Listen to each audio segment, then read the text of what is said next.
April 18, 1942. Just over 4 months after the devastating attack on Pearl Harbor, the world was watching, waiting. America, reeling from the blow, needed a sign of hope, a symbol of defiance. That symbol was about to streak across the skies of Tokyo. 16 American B-25 bombers, led by one of history's most audacious aviators, embarked on a mission that many believed was a one-way trip. This wasn't just a military operation, it was a message. This was the Doolittle Raid. The man behind this incredible plan was Lieutenant Colonel James "Jimmy" Doolittle. His idea was borderline insane. Launch medium bombers, planes designed for long runways, from the short, pitching deck of an aircraft carrier. It had never been done before. The target was the heart of the Japanese Empire, Tokyo. The crews knew the risks. They volunteered knowing they might not have enough fuel to reach friendly airfields after dropping their bombs. Their odds of survival were grim, but their resolve was unshakable. They were ready to deliver America's first counterpunch of the war. As dawn broke over the storm-tossed Pacific, the USS Hornet was a scene of controlled chaos. Mountainous waves crashed over the bow, drenching the deck. The mission was forced to launch early, hundreds of miles farther from Japan than planned. One by one, the bombers revved their engines, the roar a defiant cry against the howling wind. Doolittle himself was first. With less than 500 feet of runway, his B-25 hurtled down the deck, dipped precariously toward the churning sea, and then, against all odds, clawed its way into the air. The raid was on.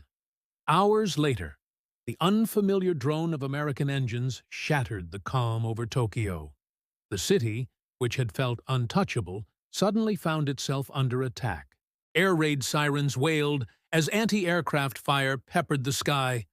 Doolittle's raiders flew low, weaving through the defenses to hit their targets: military factories, steel mills, and fuel depots. The physical damage was limited, but the psychological shockwave was immense. The raid sent a clear message to the Japanese leadership and its people. You are not safe. The war had come home. With their bombs dropped and fuel gauges plummeting toward empty, the raiders faced their next great challenge: escape.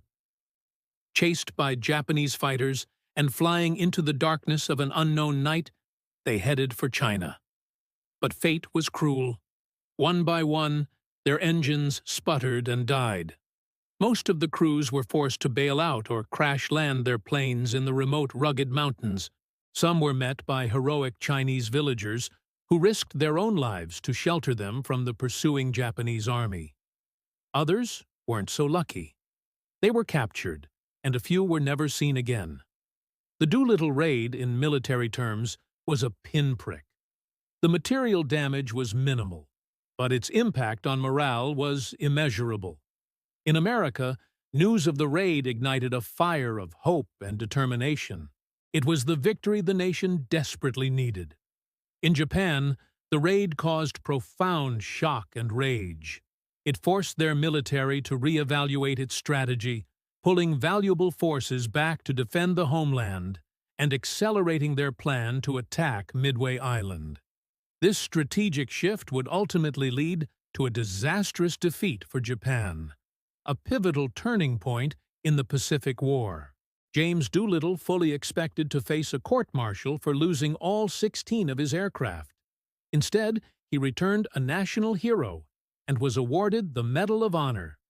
His audacious raid stands as a powerful testament to human courage and ingenuity in the face of overwhelming odds. It proved a timeless truth that resonates even today: that even in our darkest moments, when all seems lost, a single act of bravery can change the course of history and inspire a nation. Courage can, and always will, take flight. Thank you so much for watching. If you found this story of heroism as inspiring as I did, please consider liking this video and subscribing to our channel for more incredible stories from history. We'll see you next time.